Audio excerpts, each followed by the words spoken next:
Nous sommes aujourd'hui là pour alerter l'opinion encore une fois par rapport à ce que nous appelons aujourd'hui écocide.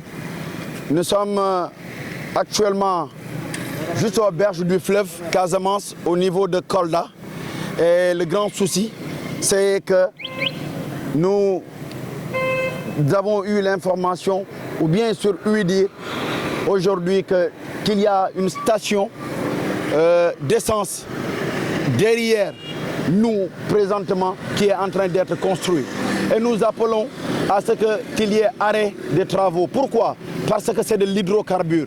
Pourquoi? Parce qu'aujourd'hui, l'âme de Kolda se trouve ici. C'est quoi? C'est ce fleuve-là.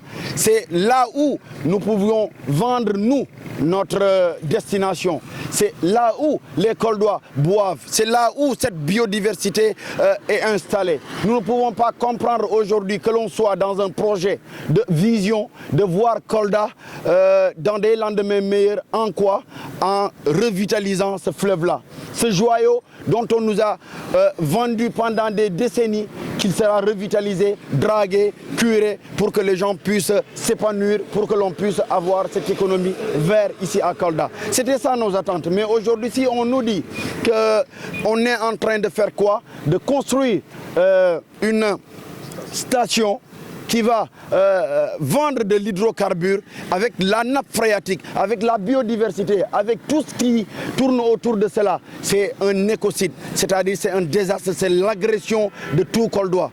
Imaginons aujourd'hui, d'ici 10, 50 années, 10, 20, 30, tout ce que vous voyez aujourd'hui, c'est-à-dire les 70 espèces de poissons qui sont dans le fleuve, vont disparaître. Et ce n'est pas un fleuve qui appartient à Kolda, ni aux Koldois. C'est un fleuve qui traverse Kolda, Sédhiou, Ziguinchor.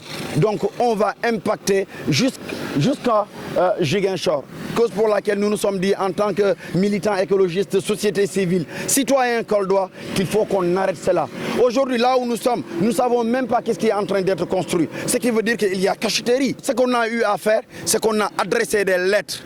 Urgence écologique, Sénégal a adressé des lettres au maire de Kolda, au conseil départemental, ampliation, le gouverneur et la préfecture. Le forum civil a fait idem, mais on n'a pas encore de réponse. Mais nous voyons toujours que le chantier est en train d'être accéléré et ils font de manière que cela soit peut-être irréversible. Irréversible ne passera pas. Aujourd'hui, ça c'est notre bien, c'est à nous les Koldois, c'est à nous l'humanité, c'est à nous cette planète-là. Donc nous n'allons pas céder. Pour vous annoncer aujourd'hui, nous écoutons toujours. Il y a eu communiqué, pas de manière officielle, qu'on nous a dit que le maire a eu à faire un communiqué sur 3 points pour montrer en premier lieu qu'il y a des constructions, déjà des constructions des bâtiments administratifs. Mais nous rappelons au maire que les bâtiments administratifs n'ont pas les mêmes impacts que l'hydrocarbure sur le lit du fleuve, sur la nappe phréatique, sur la biodiversité. Donc c'est très léger. Deuxièmement, on vient pour dire que l'ensemble des services ont été consultés et ils ont donné suite favorable. Donc ils signent. Non. Ce n'est pas comme ça. Et l'autre chose, c'est quoi? C'est juste, on nous dit qu'on doit revitaliser. Revitaliser le fleuve, c'est quoi? Aujourd'hui, si la vision est tellement claire par rapport à cela, nous n'indexons pas une seule personne ou bien une seule structure. C'est l'ensemble des parties prenantes qui sont indexées. Nous demandons juste l'arrêt des travaux et que les Koldois ne sont pas dans l'urgence ou bien dans le besoin d'avoir une station d'essence ici. On en a déjà 10. Donc je pense qu'ils peuvent recaser le proprio ailleurs, mais pas condamner le fleuve, parce que ça ne les appartient pas, ça appartient aux générations futures.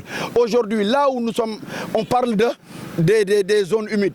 Comment est-ce qu'on peut bétonner des zones humides et croire qu'on aura un écosystème favorable? Cause pour laquelle nous appelons à ce qu'il y ait arrêt de ces travaux.